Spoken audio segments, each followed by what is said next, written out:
Pemirsa, terima kasih Anda masih bergabung bersama kami dan sudah kembali bergabung rekan Prisa Sombodato.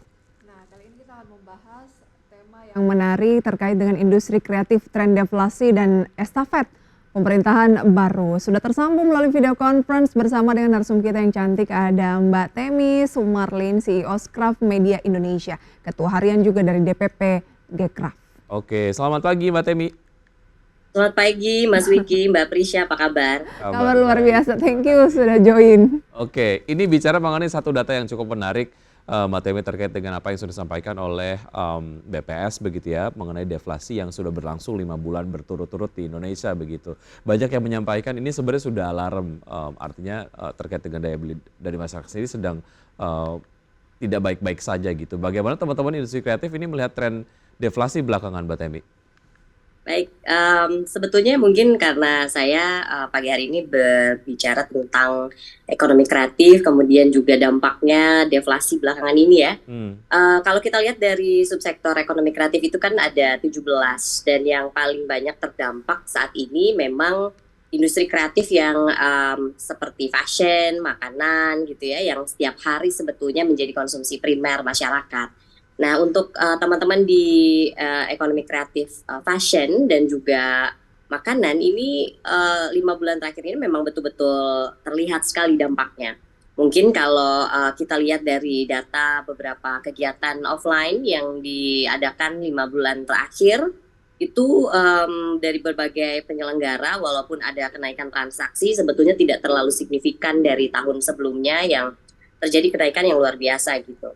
Hal ini sebenarnya bukan karena pendapatan juga rendah, tetapi ada banyak faktor yang ternyata mempengaruhi begitu dari daya beli masyarakat itu sendiri. Jadi walaupun pendapatannya tetap, tetapi ada faktor-faktor lain, misalnya ada kenaikan pajak yang mereka juga menjadi pertimbangan, kemudian juga mereka mempertimbangkan banyak hal dari berbagai kebijakan yang kemudian akhirnya mereka punya kesempatan untuk berpikir gitu, membandingkan satu dengan yang lain. Nah, ini juga sangat terlihat dampaknya dari transaksi-transaksi yang dirasakan oleh banyak pelaku ekonomi kreatif, terutama di sektor fashion dan juga kuliner.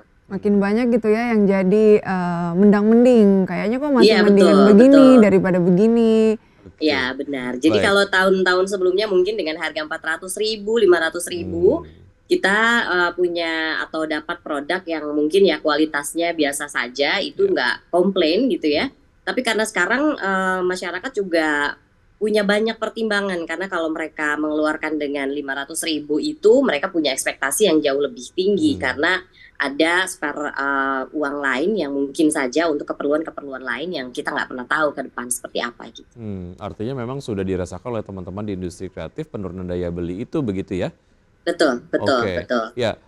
Kalau kita bicara mengenai apa yang harus dilakukan oleh teman-teman di industri kreatif di tengah tren deflasi yang terjadi begitu, saya kan kemudian juga cukup yakin lah teman-teman di industri kreatif pasti menemukan caranya gitu untuk tetap bertahan walaupun memang daya beli masyarakat lagi menurun gitu. Apa saja yang dilakukan?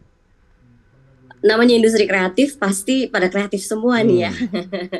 Tapi sebenarnya dari teman-teman di fashion ataupun di kuliner dan industri-industri lain, memang banyak sih dilakukan inovasi-inovasi gitu. Tetapi lagi-lagi itu akan bertahan berapa lama sih, kan itu ya pertanyaannya gitu. Kalau mungkin dalam jangka pendek itu masih bisa bertahan. Tetapi kalau hal ini terjadi cukup lama, ini yang agak mengganggu dan akan menjadi masalah. Karena sebetulnya kalau kita bicara subsektor fashion contohnya, ekosistemnya kan cukup panjang, dari mulai di hulu kita ada produsen serat misalnya, atau bahkan garment tekstil yang kondisinya saat ini juga sedang tidak baik-baik aja gitu. Banyak PHK, banyak garment yang tutup. Nah, ini menjadi pertanyaan ketika angka modest fashion meningkat. Nah, ini apakah produksinya di Indonesia atau justru import dari China gitu ya. Nah, ini juga kan jadi pertanyaan sebetulnya. Sehingga ada rantai yang terganggu di industri ini. Nah, hal-hal yang dilakukan sebenarnya ada kegiatan-kegiatan di berbagai komunitas yang kita juga dorong dari Gcraft, dan jangan lupa juga bahwa Dari Gecraft sendiri sebetulnya dari tahun lalu alhamdulillah kita mendorong Hari Ekonomi Kreatif Nasional yang mana ini sudah keputusan menteri dari Kementerian Pariwisata dan Ekonomi Kreatif.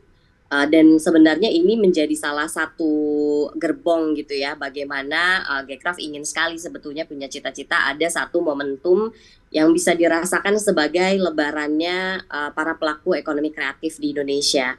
Seperti halnya lebaran, vibes-nya bagaimana masyarakat mendapatkan banyak sekali dampak positif baik secara transaksional ataupun juga hal-hal yang lain gitu.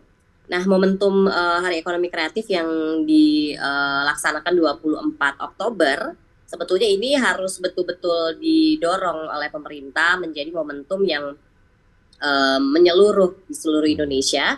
Bagaimana berbagai subsektor ekonomi kreatif ini bisa betul-betul dirasakan manfaatnya baik secara transaksional ataupun juga networking atau bahkan sampai production dan distribution. Nah, ini yang sekarang ini juga kita dorong sebetulnya. Nah, cara mendorong terkait dengan momentum Hari Kreatif Nasional ini agar lebih maksimal lagi dan banyak yang turut serta, lebih menggaung lagi gitu. Nanti akan kita bahas lebih jauh, kita jeda terlebih dahulu ya. Dan bersama kami akan segera kembali. Ya, terima kasih Anda kembali bersama kami pemirsa dan masih berbincang bersama dengan CEO Scraft Media Indonesia. Ada Mbak Temi Sumarlin begitu ya, membahas juga Hari Ekonomi Kreatif Nasional 2024 yang jatuh pada tanggal 24 Oktober mendatang atau Hekrafnas. Oke, baik. Sejauh mana ini kemudian menjadi sebuah hal yang nantinya dimanfaatkan sebagai platform untuk mengadvokasi berbagai macam capaian-capaian positif lah ya, yang sudah diraih oleh teman-teman di industri kreatif di Indonesia untuk akhirnya juga mungkin disampaikan ke pemerintahan berikutnya, Mbak Temi? Ya, sebenarnya Hekrafnas ini harus jadi platform atau kalau kami membahasakannya sebagai lebarannya para pelaku ekonomi kreatif nasional gitu. Kenapa mengambil semangat lebaran? Karena seperti kita tahu kalau lebaran itu bukan hanya umat Islam yang merasakan momentumnya, tapi yang mendapatkan manfaat dari lebaran atau Idul Fitri itu kan semua khalayak gitu ya. Jadi begitu inklusif. Nah, hal ini juga ingin kita dorong bagaimana para pelaku ekonomi kreatif di seluruh Indonesia ini bisa merasakan dampak dari Hari Ekonomi Kreatif Nasional itu. Minimal misalnya dalam 1 bulan atau beberapa minggu transaksi mereka sangat baik. Dan ini juga harus kita bantu bukan hanya diperingati secara seremonial, tapi dengan langkah-langkah yang sangat strategis. Misalnya kalau sekarang Hekrafnas ini baru sampai ke keputusan menteri, harapannya tentu ke depan ini bisa didorong juga menjadi keputusan presiden atau Kepres gitu. Sehingga vibes-nya atau euforianya ini bisa dirasakan ke seluruh Indonesia, bagaimana seluruh pelaku ekonomi kreatif dari 17 subsektor itu bisa menyambut, kemudian juga membuat berbagai kreatif event. Mereka bisa berkontribusi di kegiatan-kegiatan tersebut. Nah, karena memang kita nggak bisa pungkiri bahwa ekonomi kreatif saat ini tuh masih berbasiskan event kan. Jadi setiap event pasti capaiannya lebih besar ya. Ada G20 Bali lebih baik begitu, banyak pelaku ekonomi kreatif yang terdampak baik gitu. Dan harapannya dengan ini dilakukan setiap tahun dan mungkin juga terplanning dengan lebih baik, ini akan ada dampak-dampak positif baik itu untuk pelaku ekonomi kreatif secara kecil ataupun juga secara ekonomi Indonesia keseluruhan. Baik, gitu. Mbak Temi, ini kan sebagai wadah ya oleh pelaku ekonomi kreatif terkait dengan Hari Ekonomi Kreatif Nasional yang nantinya di tahun ini tuh di 2024 ini jatuh pada 24 Oktober. Dan ini adalah tahun kedua ya, karena sebelumnya itu pertama di tahun 2023. Tapi yang menjadi sasaran dari nilai transaksi kan harus ada pembelinya seperti itu ya. Apakah lokal atau harapannya juga mancanegara? Karena kalau berbicara ke lokal lagi takutnya karena memang daya beli lagi turun juga. Nah, seefektif apa ini akan menjadi wadah atau ya sekedar untuk paling tidak promosi atau bagaimana? Sebenarnya untuk di tahun kedua pasti target yang paling besarnya adalah literasinya dulu gitu. Karena saya yakin nggak banyak juga pelaku ekonomi kreatif yang menyadari kalau dia ini pelaku ekonomi kreatif loh misalnya gitu ya. ada banyak misalnya fashionpreneur yang nggak sadar kalau mereka itu bagian dari ekosistem ekonomi kreatif. Nah, jadi di tahun kedua ini sebetulnya kita juga ingin mendorong dulu bagaimana meyakinkan, mengenalkan masyarakat bahwa ini loh ekonomi kreatif, seperti ini loh dampaknya, apa namanya, bagaimana mereka bisa mendapatkan manfaat jika mereka menjadi bagian dari ekonomi kreatif. Maka dari itu dari Gcraft sendiri bikin satu kegiatan namanya Ekraf Fest, Ekonomi Kreatif Festival, yang akan kita buat di Sarina. Tentu hal ini juga bukan tanpa alasan, karena seperti kita tahu Sarina ini kan memang retail store legendaris di Indonesia yang menjadi salah satu tempat pertama gitu ya yang banyak sekali menjadi momen-momen sejarah mungkin untuk brand-brand ekonomi kreatif di masa lalu gitu. Sehingga kami pilih Sarina ini menjadi satu pusat kegiatan nanti di tanggal 24 sampai dengan 25 Oktober 2024 ini. Dan kegiatannya juga tidak hanya bersifat exhibition, tapi juga akan ada talk show dari berbagai expertise yang akan membahas tema-tema yang berkaitan dengan ekonomi kreatif. Kemudian juga di sana akan ada game spot, jadi games ini juga menjadi salah satu bagian yang kita dorong. Karena dari Gcraft sendiri sekarang kita coba terus lakukan regenerasi di Gcraft Campus, bagaimana apa namanya ekonomi kreatif terbarukan salah satunya di aplikasi, di games, ini harus terus dikembangkan dan tentunya juga menjadi banyak dampak positif dari sisi ekonomi ataupun juga dari pelakunya itu sendiri. Nah, dengan momentum Ekraf Fest di 2024 ini tentu ini menjadi salah satu langkah kecil kami untuk bisa terus mengenalkan Hari Ekonomi Kreatif Nasional sebetulnya. Baik. Literasi itu yang utama dulu begitu ya? Betul, semakin betul. aware masyarakat terhadap berbagai macam dukungan yang bisa mereka berikan kepada industri kreatif nasional supaya kemudian terus tumbuh baik begitu ya. Mbak Temi, sebetulnya masih banyak pertanyaan yang ingin disampaikan tapi kemudian waktunya sangat terbatas. Terima kasih sudah bergabung bersama kami di Kreatif kali ini. Sukses terus untuk teman-teman di industri kreatif di Indonesia. Sampai jumpa. Sampai jumpa. Sukses juga ya untuk event di tanggal 24 Oktober mendatang.